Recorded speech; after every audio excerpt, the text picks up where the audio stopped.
What's up, YouTube? Nexus here, bringing you another black and white Wi-Fi battle. This time it's an indie match against a familiar opponent I've battled a couple times before. His name is Toon. He has a YouTube channel. I don't forget what his YouTube name was, but I know him as Toon. So yeah, like you see, his team viewer. Well, actually, it's not indie match. I'm using indie pokes. He's bringing random stuff. I was like, whatever. So yeah, I thought it was pretty cool. I just wanted to test out my rain dance team again, and he seems to be having a team with Scraggy. Darmanitan, and some other things. I feel like he would either lead with his Archeops or his Darmanitan if it was Scarfed, or maybe Galvantula for the Volt Switch.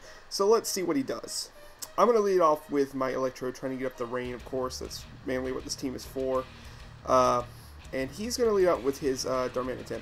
I knew in my mind that this team was Scarfed, but I was hoping he would go for the U-turn and overpredict, just go for the safe move, but he goes for the Flare Blitz. I'm not going to be able to outspeed a Scarfed Darmanitan with my Electrode. And I am going to static it, which is really good. It's going to hinder that Scarfed Darmanitan really easy, but I'm not going to be able to get my Rain Dance first turn, which is kind of annoying because that's basically what this team does. It's Rain, it feeds off of it and stuff. So I'm going to switch into my Lantern here as he switches out, I believe. Or I'm just going to go for the Rain Dance, even if he goes for the Flare Blitz. I know he's locked into it because there's no way he could outsped Electrode unless he was Scarfed. But he's paralyzed, so he can't even go for the Flare Blitz anyway, and I'm just going to scald it to death. I guess he's leaving it for Death Fodder to get in a free switch. I guess he doesn't want to take anything that my Lantern can do. So down goes his Bananas to the Scald, and yeah, so Lord's looking good for me. He's going to switch into my Lotic, which is a big pain in my ass, because it's so bulky that with that light stream that's actually setting him now, which is annoying, I can't do anything to it, even with a Stab Thunder, which I am going to do, but I think I do get the Parahax, which is still not what I wanted to do, because it's going to get that Marvel Spell boost, which is going to put a more hindrance on me than anything ever. So it's just going to get leftovers back, and I really don't know what to do. I know it's got that light screen up, so it's really specially defensive. So I'm switching to my Bucket, hoping to get some Lead Seed and to kind of stall it out, but it's going for the Hydro Pump. I did not see that coming. But I do get the Dry Skin boost. Now I know it has Hydro Pump, which is kind of scary, because it will hinder me later on in the game, or scare me a little bit, which means I'll think I lost the game. He's going to go for the Ice Beam here. It's going to bring up my sub. I'm wondering if I can take an Ice Beam from a Melodic. I know they don't normally run many special attack investments, mostly in HP and defense, because that's what Melodics are. They're mostly walls. So I think I'm just going to go for the Lead Seed, hoping that I can survive an Ice Beam if it does break through the Parahax. So I go for the Lead Seed here, and it's going to break through, and I think I go for the Ice Beam, and I actually do live it, which I was kind of thinking I might would, but I wasn't too sure. I was kind of risking it, because I don't like running calcs all the time, because it's boring. So I kind of just like jump in and say, I wonder if I can live this, and I basically write it down for future reference. So yeah, he's going to get that lefties, but I'm going to get Lead Seed and Dry Skin. So I'm going to get healed pretty good bit, almost to full, I think. But I am going to switch out here, because I don't want to take another Ice Beam. I want to switch back into this, basically trying to stall out the light screen a little bit, but he is going to switch out Melodic and switch into his Archeops, which is good, I guess. I mean, there's not really much he can do. He's going to go for that U-turn. I'm just going to go for the Stab Thunder, because nothing he resists has it, or has Volt Absorb, or any sort of nullification of electric type damage. So he's going to switch his Poison Fang, which is his Galvantula, and he's going to, unfortunately, he's going to get paralyzed by the Thunder, I believe, which he does. Yeah, he gets paralyzed. So yeah, I have Parahax, I think, everything on the first Thunder I've gotten. So I'm going to set up another Rain Dance, because I have Volt Absorb. Even if it went for Thunder, which is probably the best move it could go for, in the Rain it really wouldn't affect me. So I'm just going to go ahead and set up the Rain again. And I'm going to Scald it to death, hoping that if he switched, I can get a burn on anything, and if he stayed in, he'd forget about the Volt Absorb and go for the Thunder. Because I don't think... I'm specially defensive out the wazoo. I'm max HP, max special defense. So I know I can take anything that Galvantula can dish out, pretty much. But he's going to switch into Pork Chop, which is his Primate, which I know I probably can't take any hits from, because it's a physical attacker, and I have no special defensive investments. I'm predicting the Close Combat, or the Fighting type move, as I switch into Halloween, which is my Banette. He's going to go for the Earthquake, I do believe Curse Body activates here. No, it doesn't. I'm going to Will-O-Wisp it in case it... He could have switched, but I didn't figure he would, so he's going to get burned, and it's going to cut his attack in half, which is really awesome, because that thing is a big hindrance, especially to my Lantern.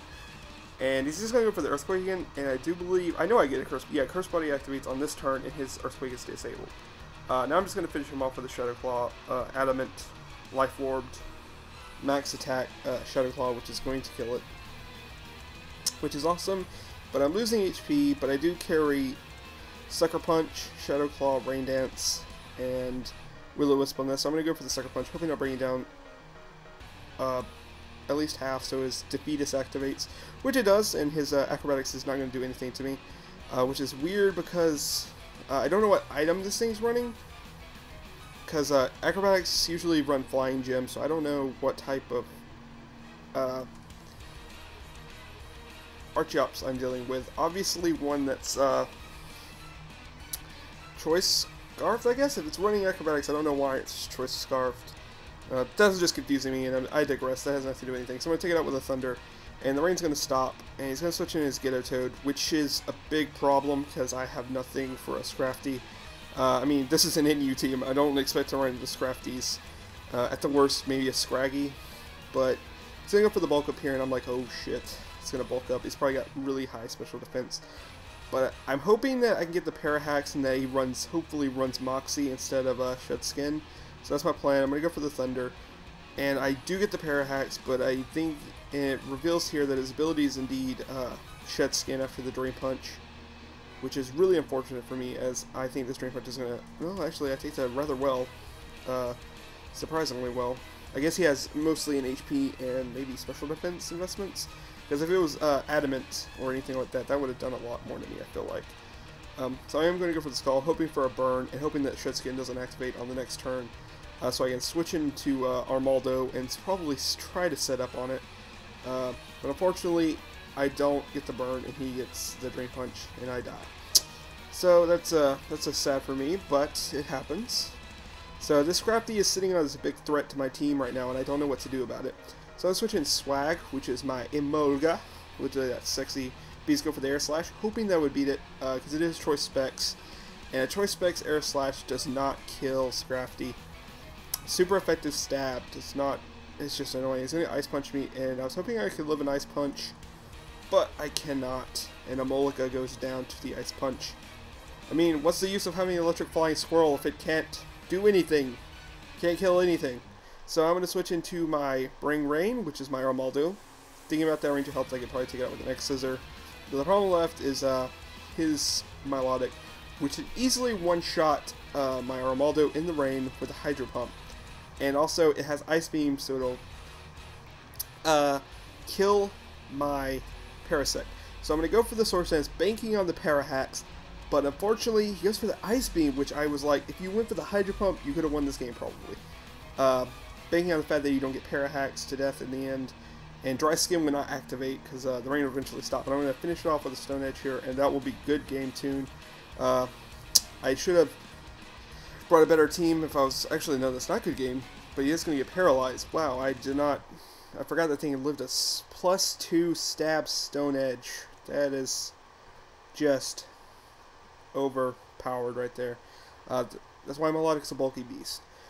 So yeah, this is good game, Toon, and I hope you guys enjoyed this narration. You can check him out. I'll put a link to his channel in the description, and if you like this narration, you can rate, you can comment, you can subscribe to me. Make sure to check out all my other videos, my Autumn 2011 friendly coverage. Hopefully, I'll be entering a tournament soon, maybe. I don't know what's up with that yet. And yeah, hope you guys see you later. Peace.